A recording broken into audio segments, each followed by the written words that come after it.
Hello and welcome back, everyone. I am Mark Thompson and this is Watermark Data. This is the Alteryx tutorial challenge. This session we're going to be covering weekly challenge number 74. This is going to be pretty short and sweet. It is building a factorial calculator.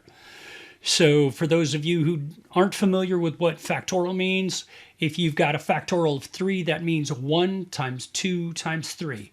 Factorial of 10, 1 times 2 times 3 times 4 times 5, 6, 7, 8, 9, and 10, etc.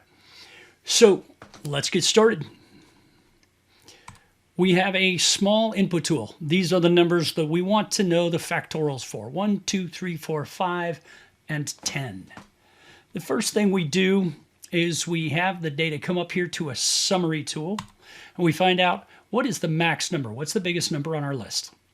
In this case, it's 10.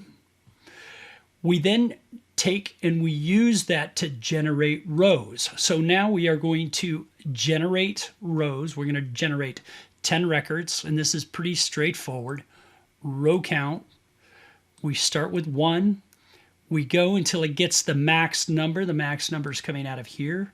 Notice if I expand this,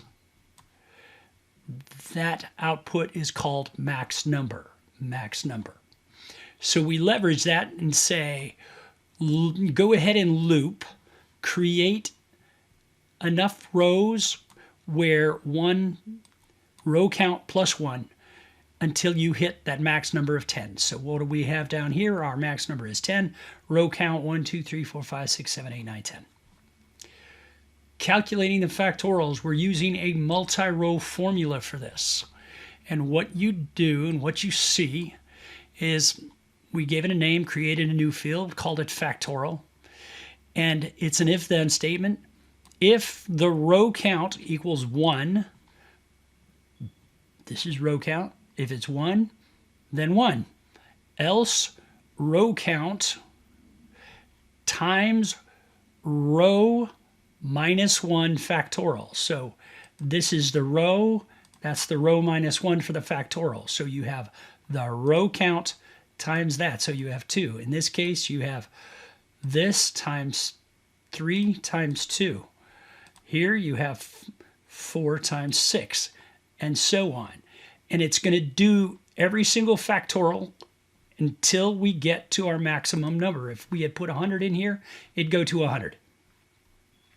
Now we simply join it back with our original data set, because we don't want all 1 through 10. We wanted 1, 2, 3, 4, 5, and 10.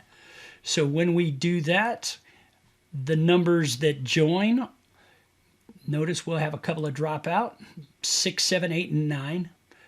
And in the join, we've got the 1, 2, 3, 4, 5, and 10 along with their factorials.